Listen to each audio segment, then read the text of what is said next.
Okay, we are back with franchise mode. I know I took a week off, but this week we're going pretty hard. This is one of maybe 3 to 4 streams we're going to be doing through the next couple of days.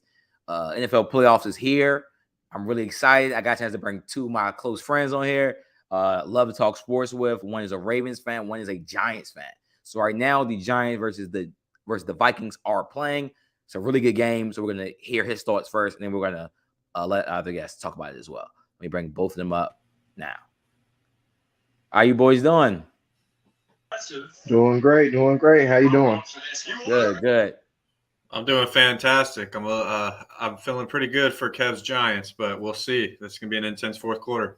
Yeah, for sure. Okay, so Kevin, this right now. Wait, what just happened? Somebody's injured or something? Why are people taking knees? Oh, somebody's hurt. Yeah, but regardless, Kevin. So what do you think about just the game so far? Like this? Yeah, you can go ahead, Kevin.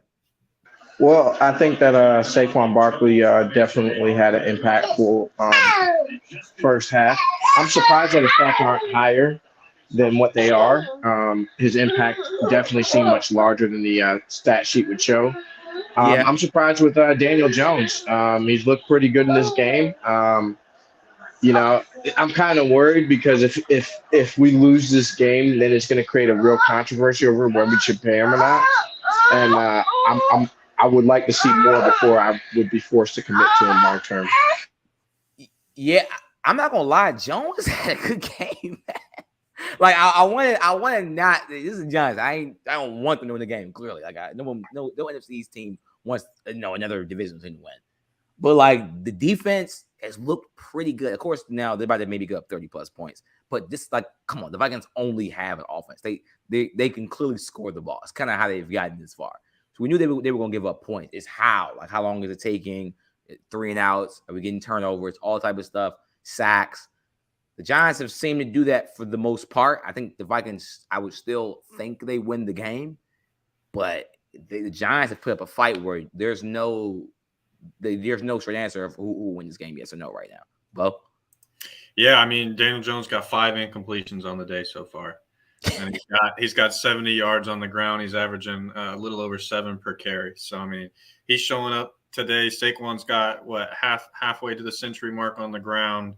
And not doing surprisingly too much through the air. I feel like today has really been Dayball and Daniel Jones just kind of dissecting the Vikings defense.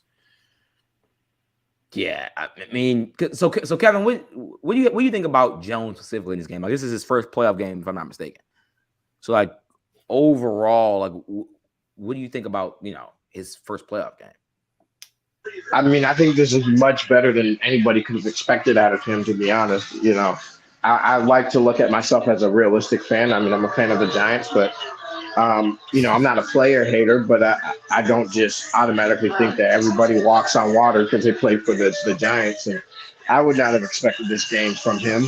I'm surprised, and I have the game on right now. I'm surprised that he's doing this well, but I mean, he's playing better than Kirk Cousins. I mean, honestly, as far as what he's working with for receivers, there's not very many quarterbacks who would be playing a much better game than this. You know what I mean? And the ones who would all be the elite quarterbacks. So he's more than playing his role right now. And I think we need a little bit more ball control offense in the second half, in the fourth quarter, to pull this out. Yeah, I wonder because I think the Giants. Okay, one thing I can say about this game with the Giants, they've come in with the right game plan. If they win or lose the game, you can be very comfortable with, hey, we played our game. Either we won or we lost it. But you, as a fan, as an analyst, you're like, okay, I can say what's the identity of this team for this game. Like they have a clear one.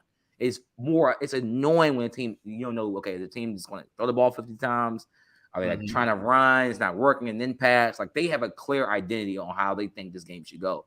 And I think they've kind of, successfully, I think they've done it. I don't think the Vikings game plan has actually 100% worked for them. Offensively, somewhat, but defensively, you knew the Giants were going to run the ball. They haven't. I guess the yards per carry on is high, but they haven't really stopped the run to me overall, and they haven't stopped the short passing game. So I can say that as well. Well, I mean, you got 16 carries between Jones and Barkley, and Barkley's averaging 8.5 per tote, and like I said, Jones is at 7. So those two, they're gaining yards on the ground. But talk about 5 incompletions for Daniel Jones. Look at the flip side. Kirk Cousins is 25 of 30 today for 250. So I mean, this has been my favorite game so far because it seems like it's not one team is way ahead, then the other team's trying to come back the rest of the game. Like this has been a pretty kind of back and forth. Although I felt like the Giants might have started to pull away, but here we go. I'm looking down now. We're tied up. They came over because of what? The Giants pulled out up by 10, I think, in the second half. Yeah, they did. So the Giants have been up like when was last time the Vikings were up by a touchdown or more? I think to start the game, 7-0. Oh yeah, 7-0, and that was the last time they've Mhm. held that. Like no team has had. Well, I guess the Giants are the only team that's had a 2-score lead. Yeah, we had a 10-point lead, 17-7. So yeah, the only team to hold that. The thing is, and I would be interested to see the advanced stats coming out of this game, but right now to me it looks like the Giants are generating a lot more pressure. So honestly, I think Kirk Cousins is actually having a better game between the two quarterbacks because I think he's having to face a lot more pressure than Daniel Jones is. I mean, which is crazy. Kayvon Thibodeau has been a nightmare. Yeah, I know, and Danielle Hunter has been getting some wins on Neil, but not Thomas. Kayvon Thibodeau and Dexter Lawrence and Leonard Williams are just wreaking havoc. It seems like on almost every passing down. They're not getting there, but they're getting close. Kev, the Giants got 10 QB hits compared to the Vikings 2. Yeah. Right. They're getting close. They're just not getting there in time. And Kirk Cousins is throwing a lot of dimes under pressure. Now I can't talk about the injuries because we all know I do cover injuries. Now the Vikings are a center. If I'm not mistaken, I think this is their 3rd string center. Bradbury. If he's playing injured.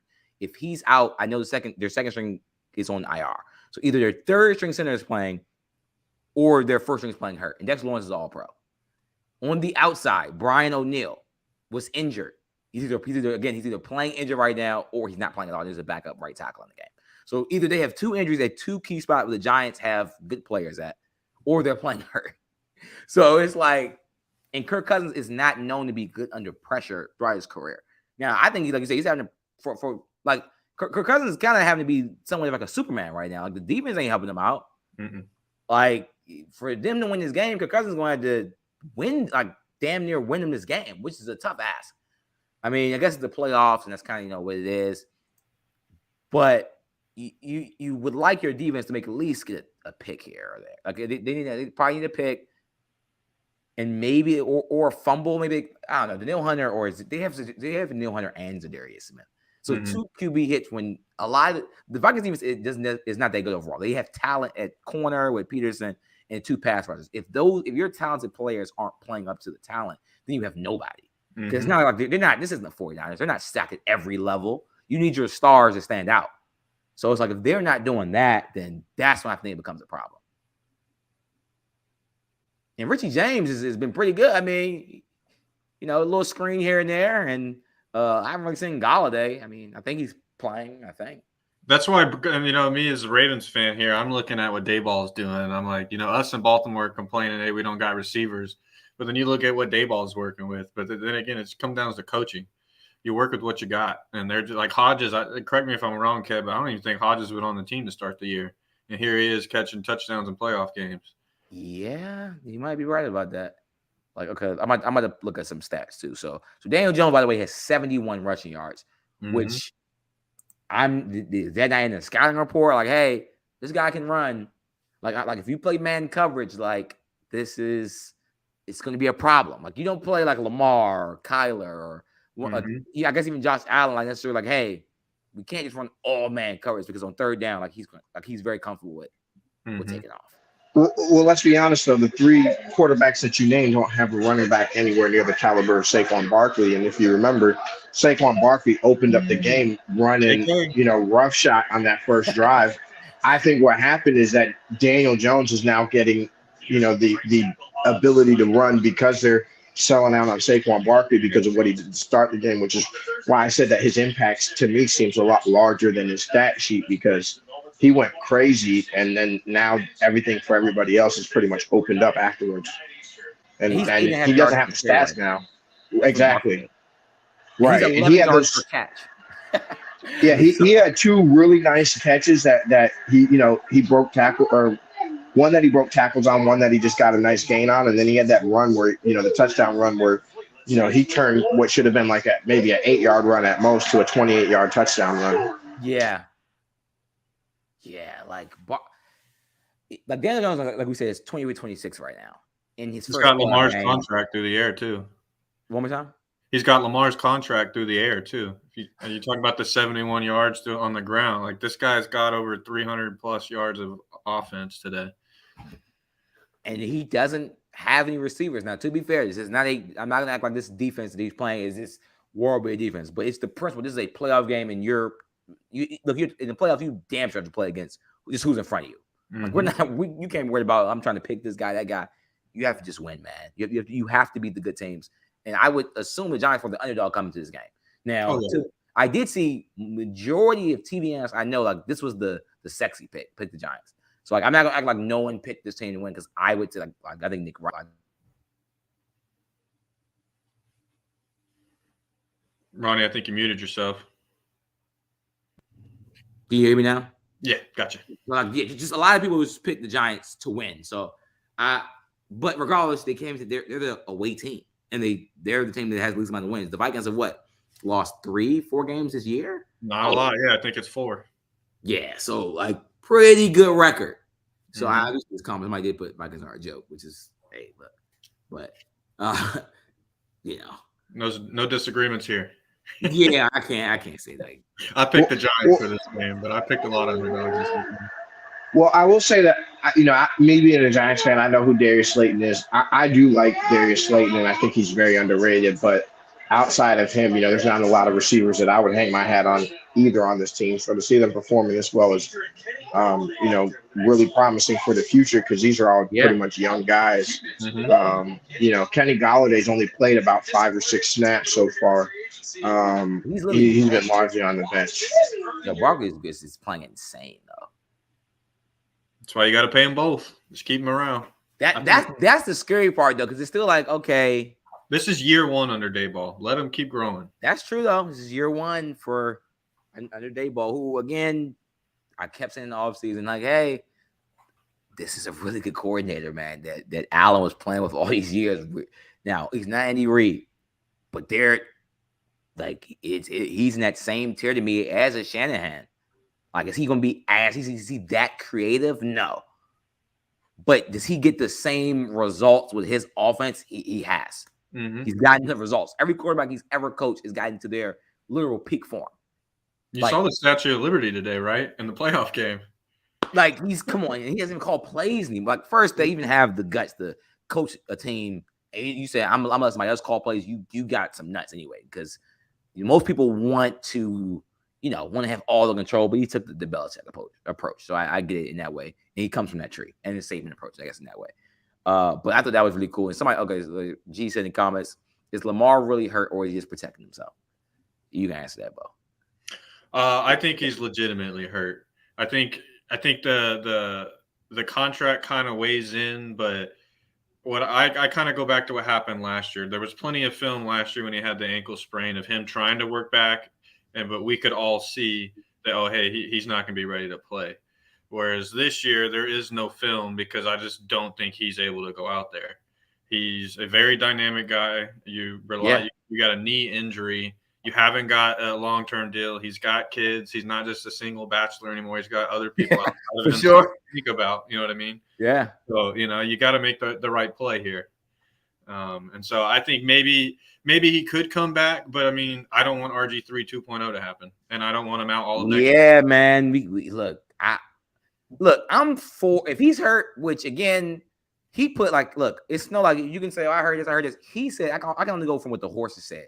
He said, I have damn near a grade 3 PCL sprain. Is that a tear? No, but that is right up into a tear. Essentially, and somebody told him to write that. That wasn't just like normal Lamar talk. Somebody explained to him, and that's what he. This is what happened, like a real doctor. Like he's not just lying just because. Now, am I saying if he maybe would have had the money if he had played? Probably. Because guess what? I have my money guaranteed, and then I'll play. Yeah. But Yeah, I don't have my money. Good. You're on mute again, bro. I'm not gonna hurt myself. And you haven't guaranteed my money. So it's not that he's not playing because of that, but that would have gave him an incentive to play at least. Right. There's no incentive. What's the incentive? Like you to still not pay me and me to look bad? Mm-hmm. Why risk it? I don't know. It's just no reason. Do we all agree that Lamar's going on the franchise next year? Yeah, I think where we may disagree, although I think I'm more on your side now, Kevin. Correct me because I don't want to speak for you, but I'm more on your side that he'll sign the tag, but he's definitely not going to show up to play.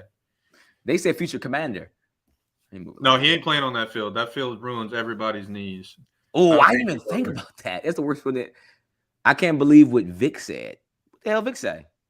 Wait, I missed this. Put a brace on. Put a brace on and play. Oh, Vic said that? Yeah, that's what Vic said. No. Put a brace on and play. Yeah. He was on the herd? What he said? And then he says, I sprained my MCL. Not even the same thing. Completely different. What? But it's in the knee, so I guess it's apples to apples to him. No, it's not. But I sprained my MCL and I played the whole year. I'm like, okay, good for you. First, in MCL, you don't get surgery on. By the way, for anybody that doesn't know, even if you tear your MCL, you has to heal naturally. You can't. There's no you don't get an MCL usually repaired unless you tear your ACL and your MCL. So let's be clear. These are completely different injuries. Like literally, I get it. Maybe sounds the same. Literally, the P, A, and MCL are they even though they're the same, they have such different functions in the way they're healed. Even the way you get surgery on them are different. So come on, Vic. And again, Vic, you're a running quarterback and you're black. I'm sorry to pull that card. Come on, it ain't too when Vic was playing, he was one of the only black players I grew up even watching. We didn't have that many guys. Vic, you kind of had Vic knows there was come on, he kind of had to play. There was a different standard. That's not the standard anymore. The top two quarterbacks, in my opinion, come out in this year's draft are both black. Mm-hmm. That's not the standard anymore. We've gone past that. You can be that and be a quarterback. So Vic, and it's Vic. I mean, Vic knows how his body feels now. Mm-hmm. Come on. The Giants just scored, by the way. So Giants are now up. I wonder what he would say to Jalen Hurts. Let's just say Jalen Hurts' shoulder injury is a lot worse than it is. Let's say he's got a partially torn labrum. RG3 definitely had a brace, by the way, G. Yeah, he gonna say Jalen put on a brace or put on, you know what I mean? What are we doing here? The Eagles are lucky they got an extra week with that. Go ahead, Can I quickly double back to something because I had meant to hit it before, but we had kind of changed subjects. Bo said he thinks. Excuse me, sorry, that sneeze was coming. Bo said that he thought that the Giants should go ahead and pay Daniel Jones, and my question was to him was, what's the number? What's the number that you pay Daniel Jones? Because is it possible that you can build do I think that Daniel Jones could possibly not mess up the San Francisco 49ers? Probably. With that, team around him, he could probably do something. Really good fit for him. Could I see Daniel Jones maybe be able to do something with all the, talent that a Denver actually has? You know what I'm saying? Maybe not go to the Super Bowl, but could he do some damage with that type of talent and that defense? Could Daniel Jones do, damage with Tampa Bay's weapons when healthy? Probably, you know what I'm saying? But the Giants don't have that. So my thing is, if you're Giants and you're building, what's the number that you pay him to where you can still build? Because at the end of the day, he's not going to make up. I think at best, right now what we're seeing from him is that now he's learned to not mess it up and not create the turnovers. But is he good enough to make up for a lack? And that's, I think, the question. Good point. I think you could get away with something close to Ryan Tannehill. If you can get him close to 27 to 30 a year and you're not paying the 40 to 45, so you're saving 10 to 15 that you can plug somewhere else, I go with that. 100%. But if he wants 35, Jimmy G type deal. Jimmy G type deal, if I'm not mistaken, when he was getting paid. Okay, so let's use somebody in the division. That gets paid $40 million a year. So Daniel Jones is getting paid 30. Is the player that you buy, if you are then essentially having the same rest of the cap as the Cowboys, is the one player difference that you're gonna buy be able to make up for the Cowboys Giants different in overall talent? Is then the question that I would ask, and that's where it gets tough because Yeah, I don't know. at the end of the day, we're stuck measuring ourselves against the Eagles and the Cowboys first because you have to get around them in order to get home field advantage in the playoffs at all. You know what I'm saying? And that's Yeah. where it gets real dicey with the cap. Well, I think, and this is just me being an outsider, different conference. I think Dak and Daniel are a lot closer in talent than people might definitely want to talent. say. Daniel And Jones so might have more talent. if I could get Daniel Jones for 10 mil to 15 mil cheaper than a Dak Prescott, I'm going to do it. But like you said, because for me, I love the building through the draft, but you just never know. And so if I can get a quarterback below, Kenny says about the draft, man. Kenny hates the draft. He's like, look, it's a crapshoot. 30% of QBs work or some crazy stat like that. Because I got Brian Daboll, so it's gonna be like Mike Tomlin in Pittsburgh. You're not gonna be drafting high because he's not gonna let you lose enough to have a high draft pick, regardless who's under center. So at least that's my thought. That is facts. But my thing is, if Brian Daboll makes every quarterback that he mentors better, and he generally gets the most out of them, right? What would he get out of a guy that he picked in the draft? Like, if he's that good at building quarterbacks, is he that good at identifying quarterbacks? Because if he is, you see what I'm saying? You might not need to have the number 1 overall pick because he might be able to build the guy that's going 17th into a Pro Bowl caliber player, which at that cap hit, you can put a lot around that player for 5 years. Yeah, that's tough. That's a tough one. That really is. We can't, because like Anthony Richardson, I know we probably know him, but Florida quarterback looks like Cam Newton reincarnated. Like body type and like arm talent, but like the inaccuracy, like he needs work. If Daboll if somehow he maybe falls to the Giants pick, which I don't think he will, he has too much talent. But if he does, I can see the Giants taking a flyer on a guy like that. But the Giants would almost kind of have to get lucky because what they're gonna have even if they lose today, they'll have the 17th pick or something like that. That's tough for a quarterback to kind of fall that far. A talented quarterback at least, because the position is crazy. Like this year, you'll have I think 4 first-round quarterbacks. You have Levis, Young, Stroud. I think are top 10 picks, or at least they will be. Even if I think they are not. And you have Richardson, who might somehow make it to the top 12, even though he's pretty raw. Like Josh Allen was drafted 7. He was raw. So that's the thing. Like maybe the Giants can hit in a second or third round, like Kevin is saying. They can find their Russell Wilson, their Dak, their Derek Carr in the second round. Like maybe they can find that and work on him for a year or two. I can see that being a strategy. And paying Jones, let's say 3 years. In the third year, it's like an option or something. Like we can cut you for nothing. I can see that working for Daniel Jones and the Giants. I think Daniel will be in a position to where he's going to be more team friendly. I think he definitely will, especially if it's the Giants giving him that team friendly deal. But I just want to point out something real quick. Yeah. So the Giants just scored, and I've got the drive summary here because I just wanted to make sure I didn't miss anything on that drive. Okay. So the whole drive is Daniel Jones passing / running up until they get to the 2, and then Saquon runs it in. Like they are really trusting that guy to move this ball down the field. 9.1 yards per attempt, Daniel Jones right now, which is elite stuff in the playoff game. Elite. Like Kirk Cousins is throwing 8.3, also pretty good. But 9.1 yards per attempt in a playoff game is like that's good. I can't imagine what his ADOT is because that means his ADOT is probably like 10 to 11. So he's they don't just throw the ball downfield. They ain't even nobody throw the ball downfield too. Like I mean, I like one of the better playoff debuts. Like Darius Slayton, yes, can he run 4.4? Yes, but has he been that good? He's been okay. He's had good. He's had bad. I mean, Kevin, you probably know better than me, but Darius Slayton, that's a player that I was like a lot of people like, but he shows flashes, but he hasn't put together that package consistently. But today he has 88 yards. He even dropped a touchdown, which would have put him over 100. So he's had a pretty good day. And then, like you said, Isaiah Hodges, a player I couldn't even tell you what. Does anybody know what college he went to? No. I couldn't even tell you what school. I don't know the answer to that. Like, what school? Salute to you, young man, but no, don't know where you went to. Yeah, I like have no clue.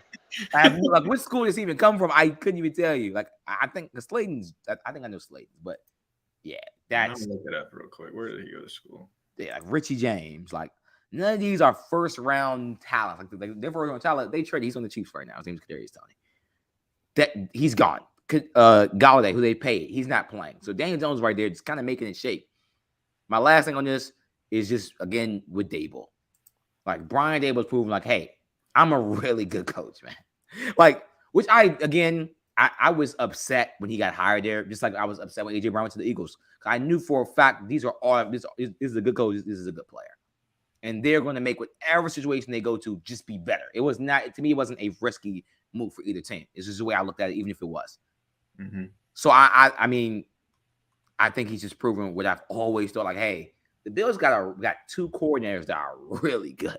Like McDermott's a hell of a coach, but you got Dable as your offensive coordinator. You got Leslie Frazier, who's had the number one defense multiple times since he's been the coordinator there.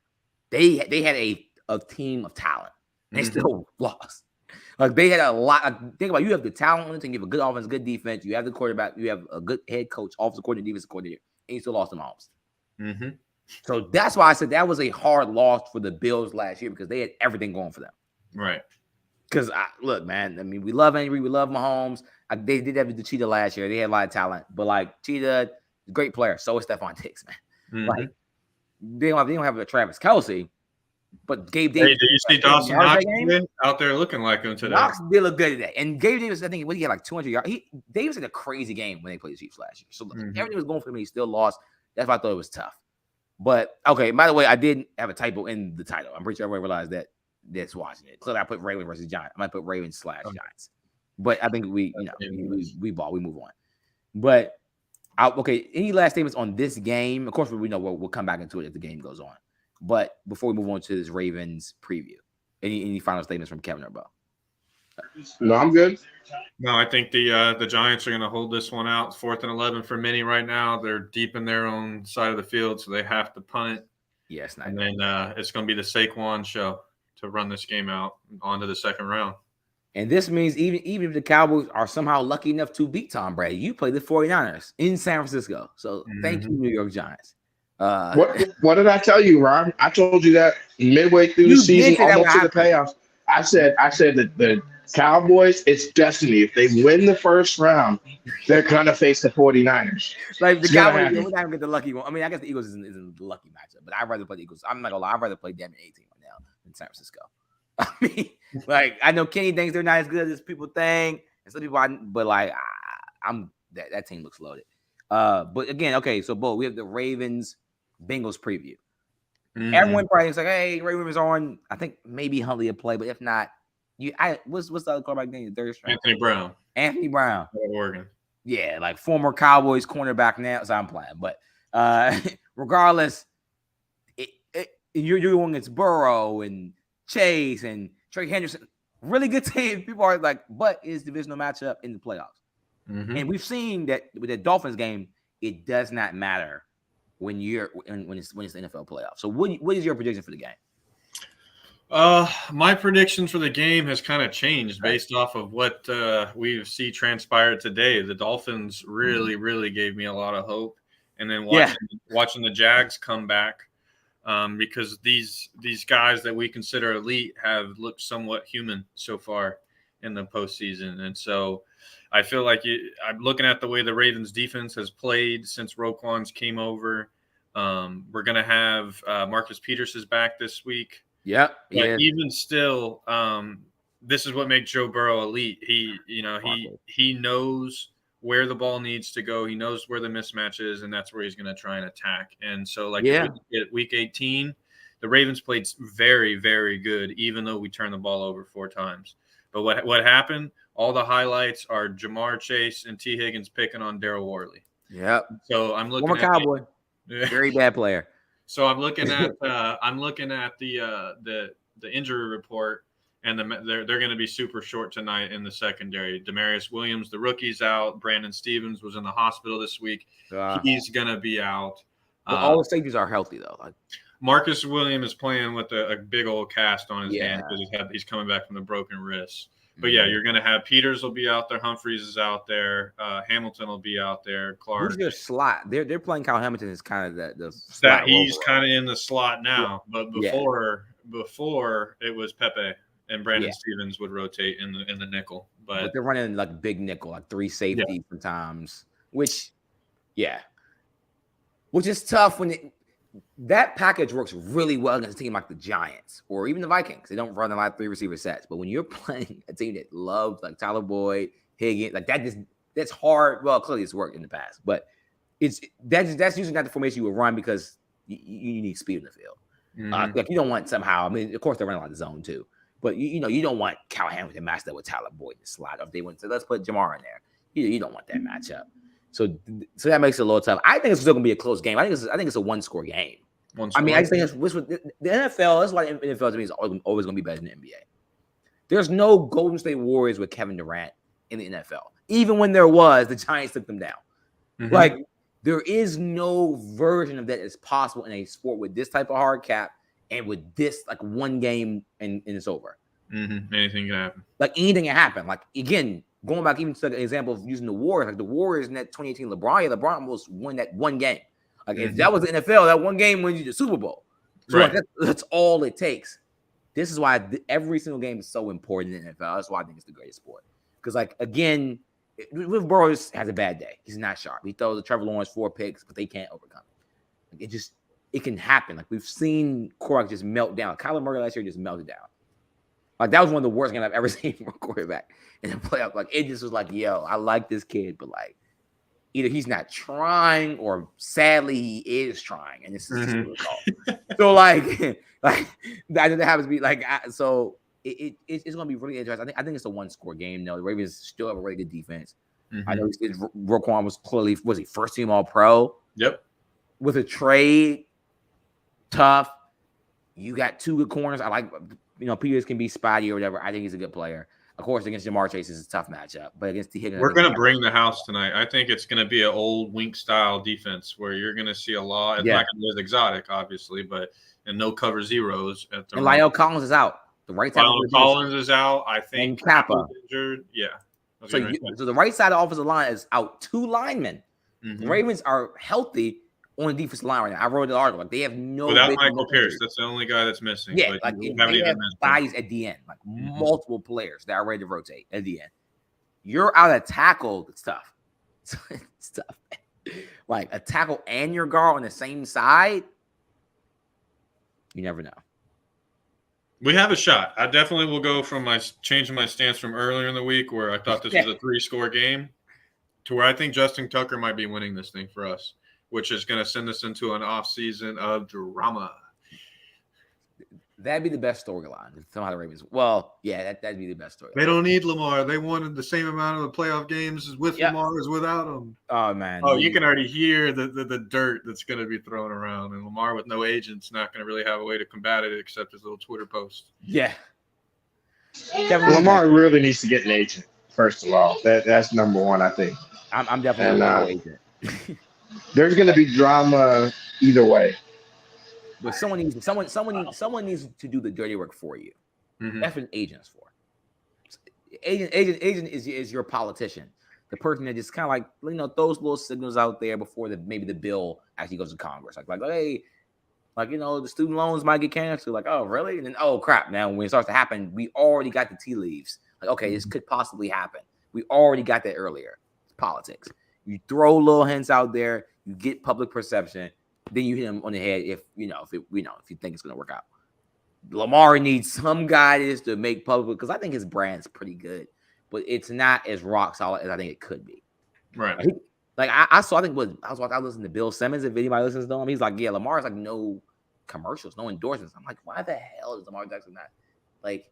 Because he's got new Era 8 apparel, and he's got suckers like me buying cologne and Mad Dog shirts and stickers. And man, I got a whole collection in the closet, bro.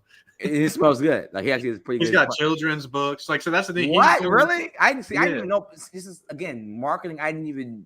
Yeah, so that's what I'm saying. Like he's involved. It's just not like agents aren't getting their cut, and so it's not getting highlighted as much. But yeah, like he's definitely out there. He's got the camps for the kids. I mean, yeah, he's spread out. It's pretty cool. He's amazing. He's got his own media group. He's got rappers under him now. So I mean, he's ventured out. Kevin, what do you think about the agent thing again? Like with like Lamar's ventures, like his marketing, his promotion, his brand. Like, is that kind of hurt him? What do you think, Kevin? I definitely think it hurts him. I mean, he is, that doesn't mean he's not going to get endorsements. But the thing is that when you have an agent, it's about, they always say it's not about what you know, it's about who you know. Nice. And having an agent can open up different relations that you don't have right now. And and here's the thing, you don't even know what you're not missing out on or what you're missing out on because it was never, ever shown to you in the first place. So how would you know that you're missing it? You know what I mean? And I think there's a lot of things that agents do that, has more to do with relationships and all of that. Jones just took a hard sack. I tell you that. Well, and the other thing with him, because I mean, at this point, I'm a CPA, so I'm always going to advise for the services people. Yes, sir.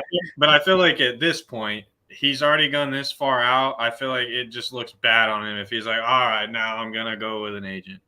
Because he just watched Roquan Smith negotiate a $20 million a year off-ball contract by himself with no agent. So if an off-ball linebacker can get a $100 million contract with no agent, I feel like he's going to go talk to Roquan. I mean, he's got the NFLPA. There's resources I feel like he can lean on now to kind of see this to the finish. Because now I feel like the NFLPA is backing him in the fight to get more of these guaranteed dollars and to kind of start changing the way the contracts look. Even though that's an uphill battle. And what do you think about the Roquan thing? Because, I mean, it's probably worth the bread. I mean, it's all first team, all pro. But it's optics. Like this is the Cowboys playing Jalen Smith, who was a Pro Bowler before they had paid Dak at the time. That was just bad optics, and it bit us in the ass because we could have got Dak for $10 million cheaper if we did it the right way.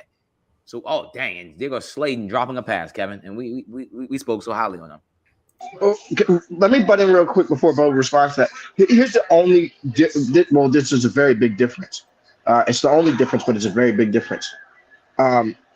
Who do you normally see in commercials? Quarterbacks or linebackers?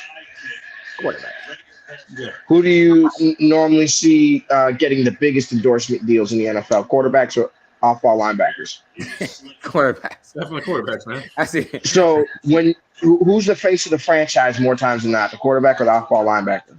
In Baltimore, might be the off-ball. And just about every. Yeah, unless it's Ray Lewis, it's probably cute. But Ray Lewis, besides Ray though, you know what I'm saying? Yeah. No, we got you. So when you're a quarterback, like it's not necessarily going to hurt him in his contract. What it's going to hurt him with is outside of that, and not only that. When you're having to go to negotiations, like Roquan Smith had him over a barrel in the sense that they just traded multiple first-round picks to go get him. Amari Cooper with Cowboys. No, who? Roquan Smith? We only gave up a second and a fifth. Oh, I thought y'all gave up a first. I'm sorry. Well, either way, they had just traded for him, and he was on an expiring deal, so they had to give him a new deal, and they already knew what he wanted to. When you traded for him, you basically verbally already made the contract that you were going to pay him. Well, we did the same thing with Yannick Ngakoue when we traded for him, and we still didn't re-sign him. We let him walk. But if I remember correctly, he had an attitude problem, right? Still does. He had a production problem. Okay. Well, there you go. So, which is the opposite of Roquan. Roquan does not have a production problem. Right. But you get what I'm saying. So with Lamar, they're going to actually try to negotiate with him, and it hurts a lot more when they're giving you a number that you don't think you're worth to your face versus when they're giving it to your agent who doesn't really have to talk about it. Or can kind of massage it. Oh, roughing the pass. Wait. That's a tough call right there. Come on, Lawrence. Got that cowboy tendency in him. Oh, he's such a good player. That's not roughing the passer to me. What did he do? What did he do that was roughing the passer? He hit him in the face? Yeah, I think counts.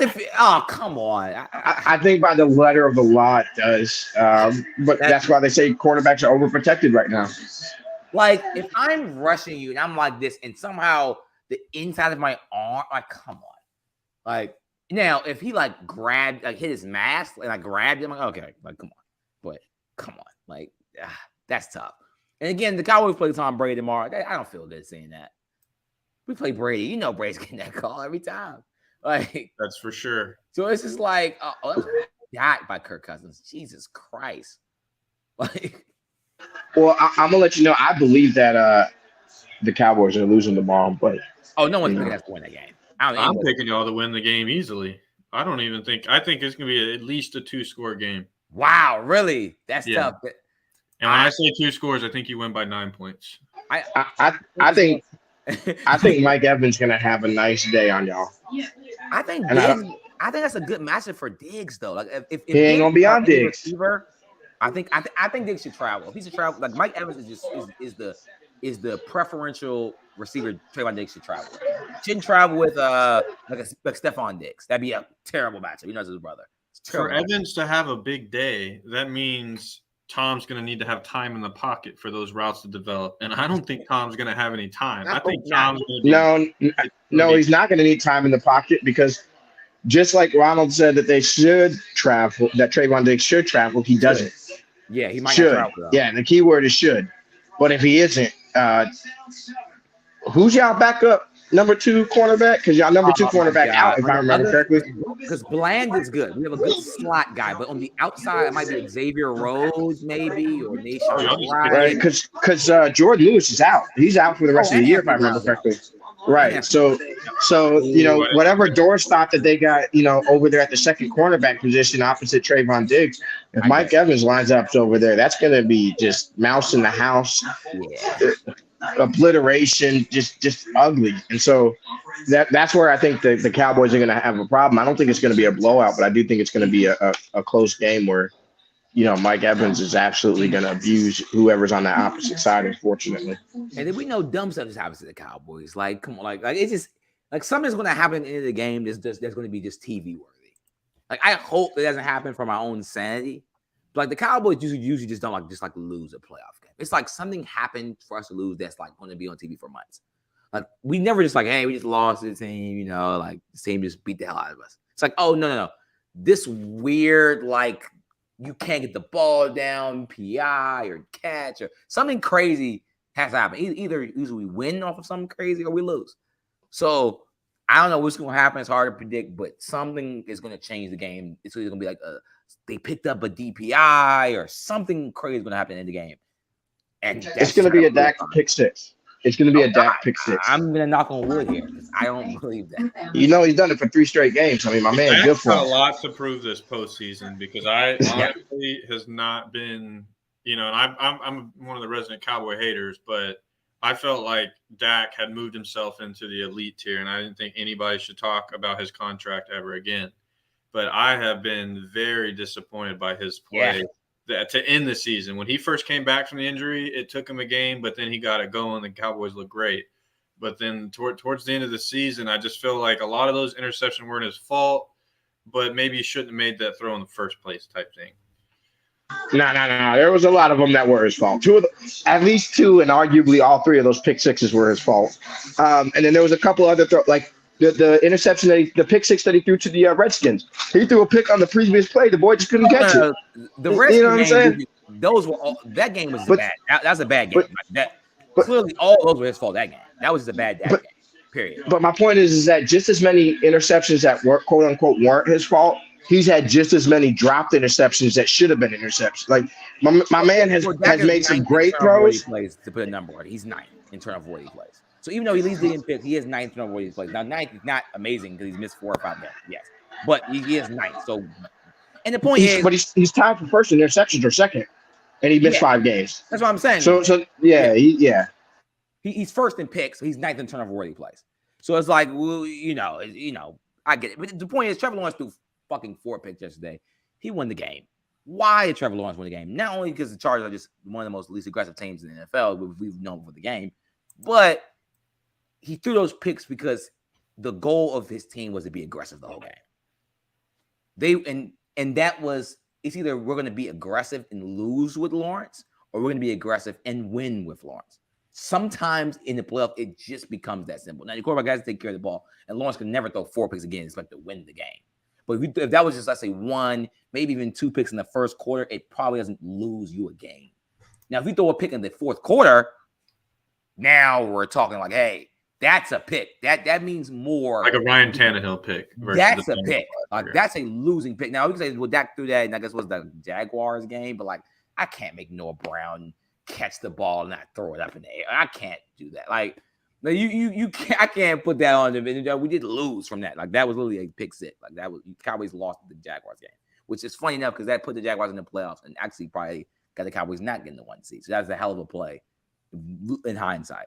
Well, they had multiple comebacks because they did the same thing to the Ravens. So now that's 3 just off the top of the head that I can think of them coming back in games they shouldn't have won. Yeah. So look, man, like you just don't know. Like you gotta just hope your defense can play a good role. I think they did. It's going to be tough, but okay. Going into yesterday's game, what did you all think of that Jaguars-Chargers game? I know, Ball, I think you had a pretty tough take on the Chargers and Herbert and the coach. I think you had a tough take on that. I'll go quick, Kevin. Herbert really didn't play that bad. He just didn't take any chances, in my opinion. Yeah, it's annoying. I felt like now here we are a day removed for the game. Like I can confidently admit he didn't play bad, but he definitely didn't play to win the game. And so he didn't play amazing. That wasn't a great game. He played good to okay. Your defense gave you 4 turnovers and you got a muff punt. And granted, you did your job. You converted and turned some of those into touchdowns, but a couple of them were field goals. And then, like if you think about it, in the second half, all the defense, because the defense gave him all the help in the first half. All the defense needed him to do in the second half is put up just a couple more points than he did, and he couldn't give them any help after they gave him all the help in the world in the first half. Yeah. And so that's why I feel like he should get a lion's share of the blame, because we want to put him in this elite category. And just like I get mad at Lamar for letting the Dolphins come back, so who cares if you had a great first half? You had a great first half and built the lead because the defense was helping you get stops when you put points. Then in the second half, they're tired. They're giving up some points. Help them out and put some more points on. Wait. I just realized that the Giants win this game. Yeah. We got a stop on 4th down. There you go. It was 4th and 7th, and there was 4th and 7, and they threw a 3-yard route to C.J. Hopkinson in man coverage. Yeah, makes perfect sense. That draft position just keeps getting worse, Kev. I know you love it. Oh yeah, this is horrible. This is horrible long term. I ain't gonna lie. Like they will gotta be what if he doesn't win Coach of the Year, he has to at least be second. Yeah, he's got to be. No, he should be Coach of the Year. He should be Coach of the Year. I think they don't give it to Sirianni because he's just like, what is he? What, they won like 15 games? No, actually they did. They started losing towards the end. How many wins did the Eagles have? 14. They might give it to Sirianni. If it's not Sirianni, it should be Dable. I would personally vote Dable, but I wouldn't be. Or maybe even Pete Carroll. Pete Carroll deserves. I think that's the top 3. Yeah, Pete. Yeah, really, Shanahan's one with a 13 quarterback right now. That's a really good point. Like we're kind of underrating that he has not lost with a come on. We're not like thinking of it like that because Brock Purdy just looks pretty good, but that is the last pick in the NFL draft. He's a rookie quarterback. He has yet to lose a game. Because what draft pick was Skylar Thompson?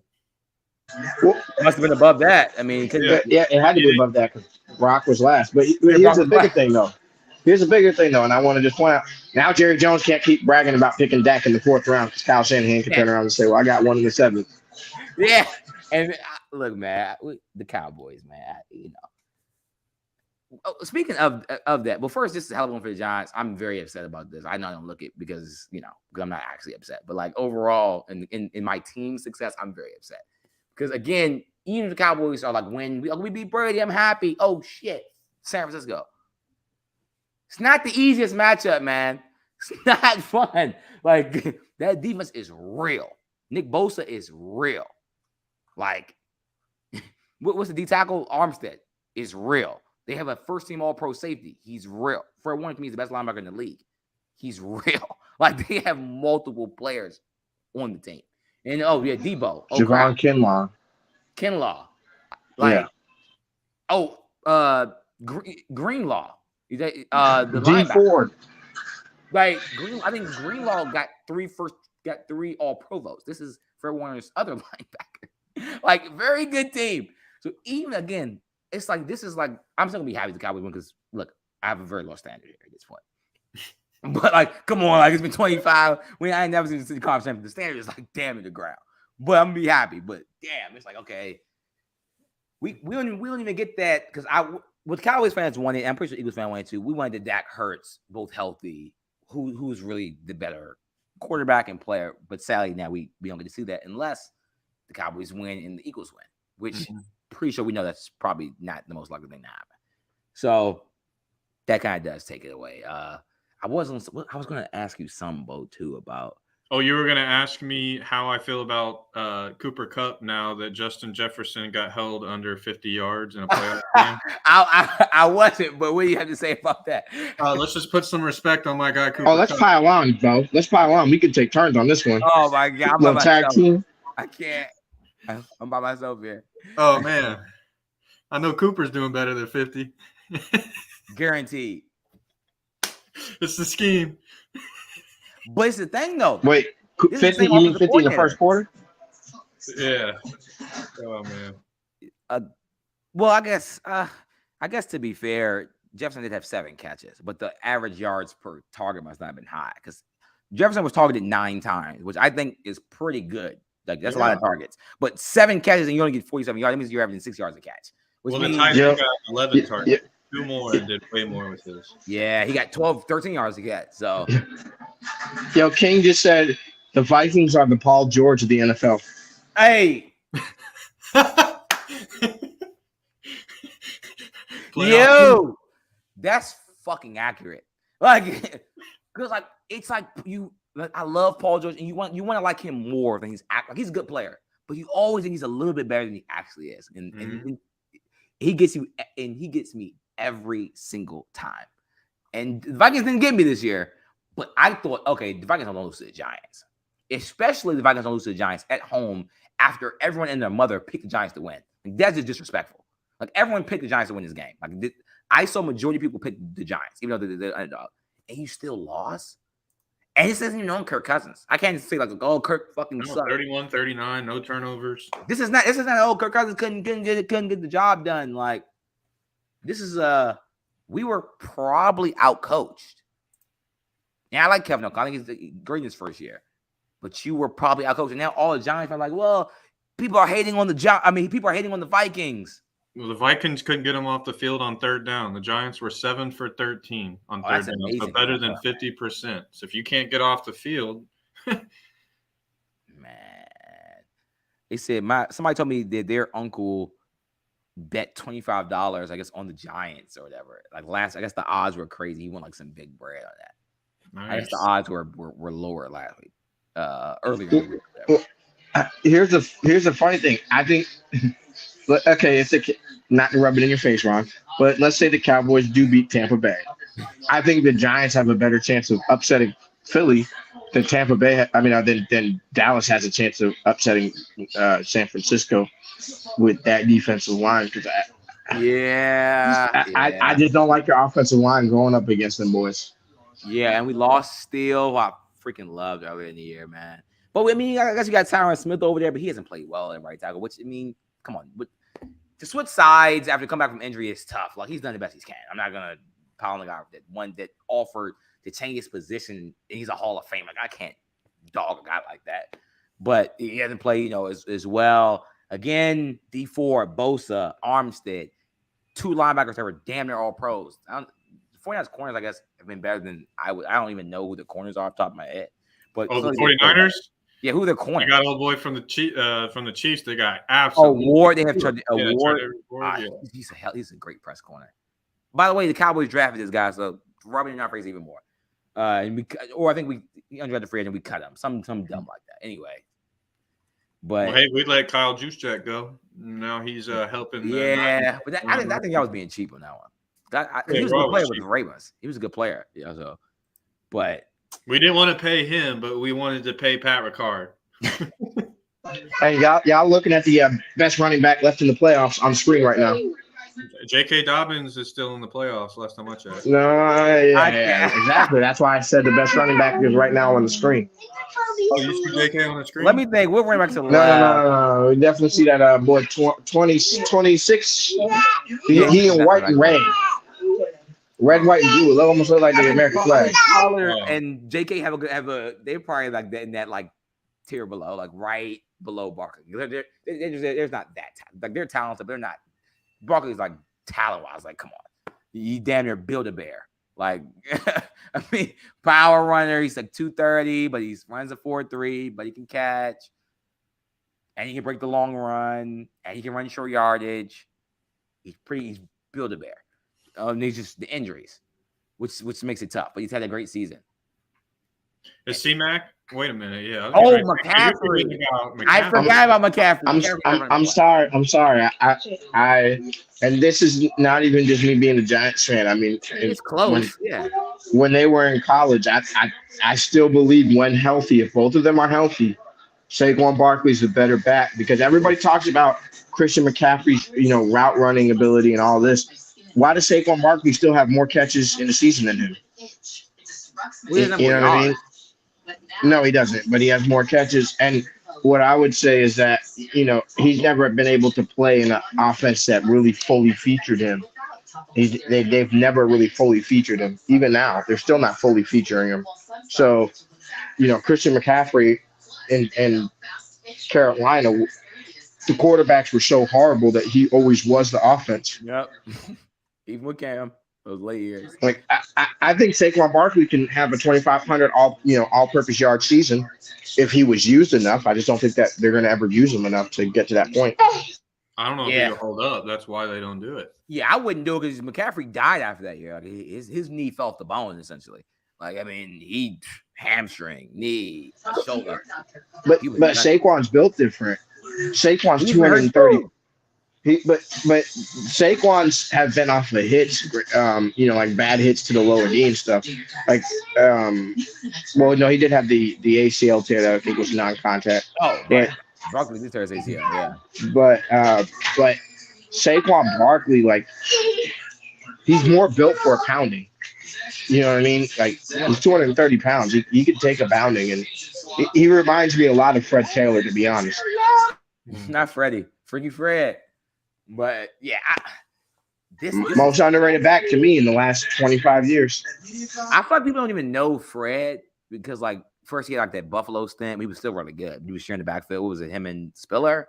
I only remember Fred and Jackson. No, not Fred Jackson. Fred Taylor. Jacksonville.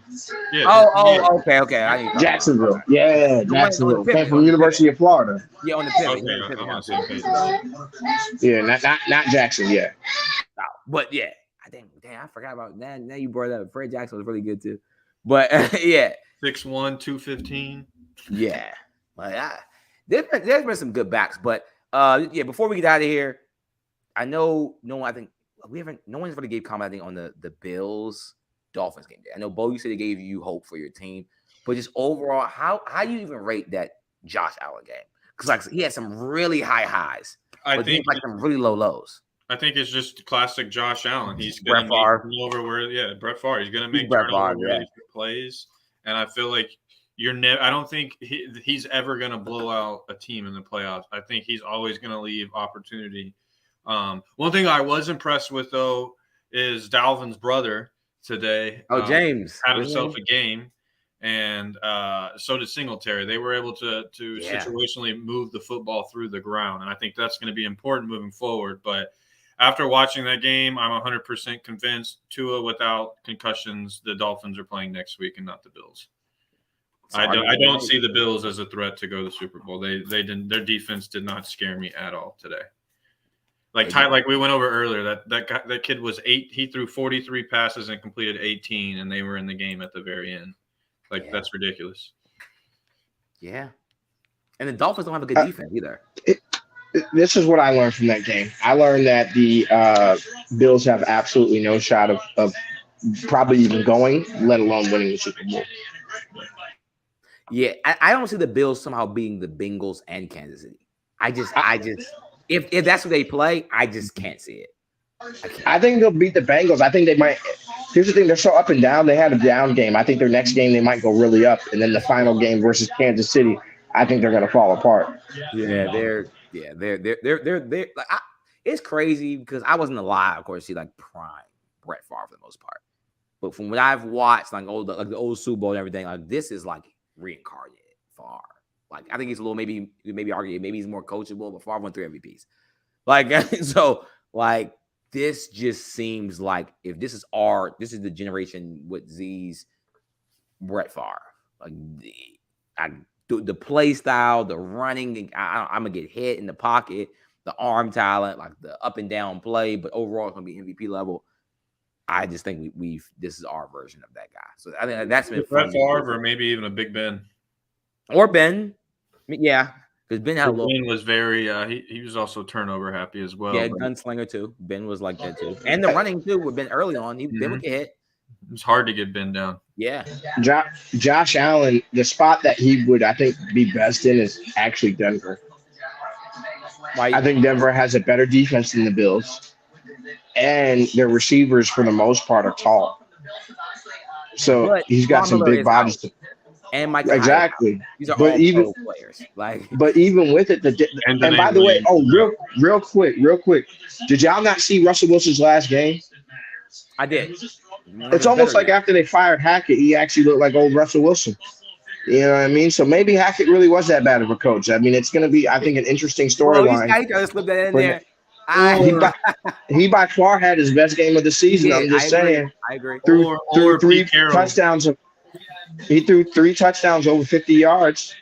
You know what I mean? And all of them were like pinpoint passing. Jerry G's a good player. He'd be the best player the Mars ever played with. Right. I agree. Ron, please break down the chance tomorrow. I don't got much hope. Look, Cowboys fans, y'all know I'm just such a pessimistic person that I just have a tough time. The chances you have is I love Brady. I think Dak is pretty good. I don't think it's like, oh, we just had this disadvantage. I think Dak, if he plays this game, we have just good of a chance of that way. We have a better defense on paper, and they have played better this season. What does that mean for the playoffs? Absolutely nothing. But you have a better defense. You have more talent. They have no pass rush at all. The defensive line we think is good for the Tampa Bay Buccaneers. They've been horrible this year. Vita Vea, 60 PFF grade. Akeem Hicks, hurt, low PFF grade. They have no pass rush at all. Devin White, good player. He's one of the players that has he bites the most in play action in the NFL. I think we've all known that for the last couple of years. The corners, 2 good outside corners, slot corners is horrific. So you have it to look forward to. But again, it's the Dallas Cowboys, and that means nothing. So definitely you can look forward to is what it should be. You can hope that happens. They also can't stop the run. You have Tony Pollard. You have Ezekiel Elliott. You should be able to run the ball. Will it work out? We'll see. Tyler Biadasz is, by my sources, is supposed to play tomorrow. This is what I've heard. So hopefully you got your center back. And CeeDee Lamb is a top 10, and as of All-Pro, was a top 6 receiver this season. And I believe he played that. In the second half of the season, he was damn near just as good as anybody. So if you got to hope that they don't Justin Jefferson it and they don't just take him away. And let's say, okay, CeeDee Lamb, you can have all the underneath routes. We're not going to let you be this deep. If they do that and you have to let Noah Brown win you the game, this is when that bad plays come because Noah Brown can't get open. He's not a good player. He's okay. He's a good number 4, but if he's trying to beat a team's number 2 corner, it's going to be tough. So hopefully, the Dallas can have an identity like the Giants. The Giants came in this game with a clear identity. We're going to run the ball and play defense. Jones is going to make us good plays on 3rd down. If the Cowboys come to the game with identity, we can win the game. If it's like, oh, we're nervous, we haven't won in 25 years, then good night, Irene. So. Let me say this. I think that this is poetic justice for y'all defiling the name of a Giants great and just comparing the great LT to somebody so quickly. And, what did we see over the last third of this season? We saw Micah Parsons barely able to get a sack. Well, he was first team tomorrow's game. We saw Kenny. Hey, no, he wasn't. Back to middle linebacker. No, he was first team All-Pro. No, he wasn't. He was not voted to All-Pro by his teammates. And remember, he came out with that. Yeah, he came out to that. That's not okay. I'm sorry, but I know what you mean. By his teammates, he wasn't. But by team, by the NFL. Yeah. But here's the thing. I think that's interesting is that I think he's going to be the key. If he makes a game-changing play, I think he can equalize the game-changing play that I think Dak is going to give up. But I think he has a lot of pressure on his shoulders. I think you guys gave him too much pressure comparing him to LT so early, and I mean, we didn't let him get past. Somebody said, why don't we let him get past Von Miller first? Why don't we let him then get past uh, Derek Brooks or you know what I'm saying? Like, why don't we let him get past the other guys before you that's the start throwing media. around Lawrence That's the media, Taylor? though, man. Like that's it. When it's the Cowboys, like that's just the media. But to be fair, only 2 players in NFL history to make first team All Pro in their first 2 seasons: Lawrence Taylor, Michael Parsons. So I mean, like sometimes the book just writes itself. Like at that position, at least. I'm not. I heard this. I'm not sure. If I thought Aaron Donald, I think made I 7 think it might be straight. at that position. Yeah, I'm not sure if it might be either at the position or it might be total. But if Aaron Donald did, what was he? First team All Pro his rookie year, Aaron Donald. I think so. I think he was first team All Pro his first 7 years. Oh, that'd be a while. But yeah, so yeah, first 7 or 8 years. But Micah said himself, he said, "Look, regular season means nothing. A good player shows up in the playoffs." And I respect you saying that because damn, Skippy, you can be a hell of a player in the regular season, but if you don't show up in the playoffs, you're nothing. So that's when legends are made, quote unquote, is in the playoffs. So I'm excited to see what he does. But Tom Brady throws the ball the fastest in the NFL. So literally, like by the numbers, he got hit, he got the ball off the fastest in the league. That's also because he's old, he doesn't want to take hits. But he's also always done that to an extent. We'll see in the playoffs if he hold the ball more. But my last thing is I just can't wait to see what Mike McCarthy does, man. This is a big Mike McCarthy game. Mike McCarthy, if you lose 2 back-to-back playoff games, when I think you've had the better team, then that's on the coach. Because I think that you can't say the Tampa Bay is like more talented or even San Francisco. I think maybe they're on the same level of talent, but you've had the same amount of talent. It's everything you've played. And if you lose this game, Mike McCarthy, that is a coaching thing, especially Jerry Jones with the Giants winning today. Not saying that the Vikings are the same team as the Bucs or whatever. They have more wins. But regardless, you've had just as much talent, if not more, and you've lost those games. That is a coaching mishap. If that happens, I'm not saying the guy should be fired, man, but it should be a discussion. It has to be. Because you can't lose the wild card. Well, I think this is tough. Go ahead, Kev. You got it. I was going to say, I agree that he should be. I don't think he will be on but I think he should be because I think what it comes down to is like, I take my digs at Jerry Jones, the owner. But if we're being honest, as far as pure roster compilation, he's the best general manager in the last 25 years as far as always keeping a stacked team.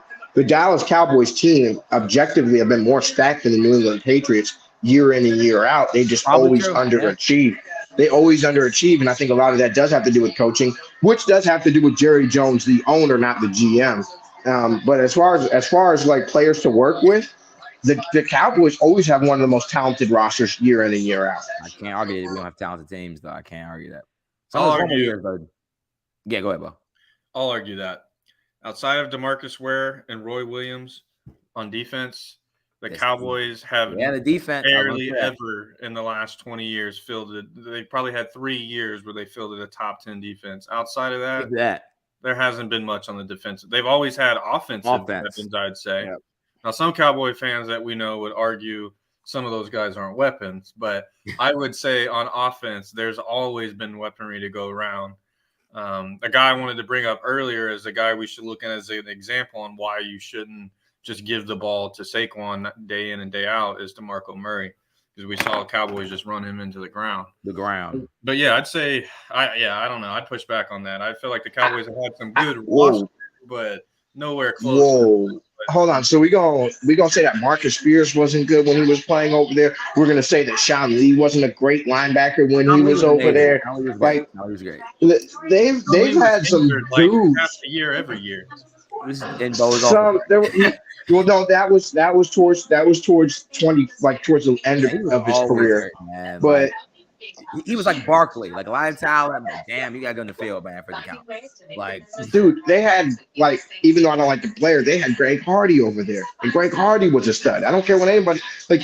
We can talk about all his off with the field issues, but Greg Hardy was a damn stud. You know what I mean? Like, they were always constantly bringing players in, and they've been doing that constantly. And while I'll say that they may not have had the best defense, they've had more than a good enough defense to win with the offenses that they've been loaded up with. And they've always been loaded on offense. Like Jackson and rookie most season, of the time. body defense was horrible. But we can run the ball, make him look a little better. Body defense was so bad at that Dak rookie season. And that 2014 year, with the catch year, defense was like Orlando Scandrick's your best corner. That's tough. I like Orlando Scandrick. He had some good years. He was never like Pro Bowl caliber player though. He was always like the tier right below. But like if Orlando Scandrick's your best corner, like your pass rush, yeah, we had DeMarcus Ware, but even in 2014, DeMarcus Ware's gone, and so was 2016. Because like, who's your like get Greg Carter for 1 year? Like you had David Irving, but then he was in weed. Like it's always something with the team on the defensive end. So I agree. We've had some offensive talent, but like the reason why I thought the Cowboys had a good chance this year before the season started. This is one of our more balanced teams. I thought. Now defense has not played up to snuff the last month, but what it should be. This is one of the most talent rosters Jerry's ever built this year. You have the quarterback, you have the pass rusher, you have a good corner, you have running back, you at least have one receiver. This is pretty a balanced team, but it just hasn't meshed. So I'm just like McCarthy. I'm excited to see what he does. I'm not excited because I want us to win, but I hope he proves the critics wrong. One, because I feel like he's a better coach than people think. Two, because it's like, come on, like it's just like the Cowboys can't hire any coach that just can get it right. Of course, you had Jimmy Johnson. Like, of course, you can't find another Jimmy, but you can't even find another Switzer for a year, something just to make it shake for a year or two. Like, we can't even get Doug Peterson to come in here. So it's just like that would have been brilliant. Imagine if you got Doug Peterson. Yeah, which we could have gotten. I know what y'all need. I know who y'all need. I got the perfect person for you. I got the perfect person for it. No. I got somebody even better. And Bo, you'll love this when I say it. You should take a page out of a divisional rival who was able to win 2 Super Bowls with this head coach. And it's just what y'all need. Well, discipline. I mean, Kevin. Discipline. Just what y'all need. Kevin, some damn discipline in the locker room. What y'all need to do is go out there and get Tom Coughlin. Yes, sir. Yes, sir. That's what Dallas needs. A little bit of penalization. A little bit of 15 minutes early to the meetings or else you get fined. A little bit of suspension. A little bit of crack. I can't. Crack down from the top brass. A little bit of talking down to. That's what they need. They need to feel like they need to earn that star. I'm telling you, Tom Coughlin will get them in shape. First, Tom Coughlin is damn near dead. Let's start there. Tom Coughlin is not even trying to coach football. And still more of a disciplinarian than any of the coaches that they've had in the last 20 years. Yeah, because Parcells. Well, yeah, Parcells, yeah. And Wade Phillips, I guess, was a disciplinarian, but he wasn't at that level. NFC. Nah. That actually. Wade Phillips did not have that team in line. Oh, Nell brought up a good point that there's possibly going to be 3 NFC East teams in the divisional round. That'd be crazy. I'm not gonna lie, like that would be like, oh, NFC East, pretty good division. I mean, NFC not the greatest conference, but overall, still pretty impressive. So it should be fun because the AFC West is going to have the Chargers and the Chiefs. That's it. But that's still, you got 2 teams now. Like, all right, That's all right, but 3. No, wait, the Chargers lost. Oh, damn. I forgot. Never mind. I'm sorry, Chargers fans. I didn't mean it.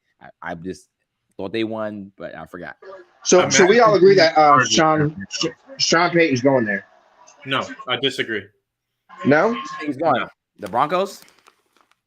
I don't think he's going to go there, and the reason why is this.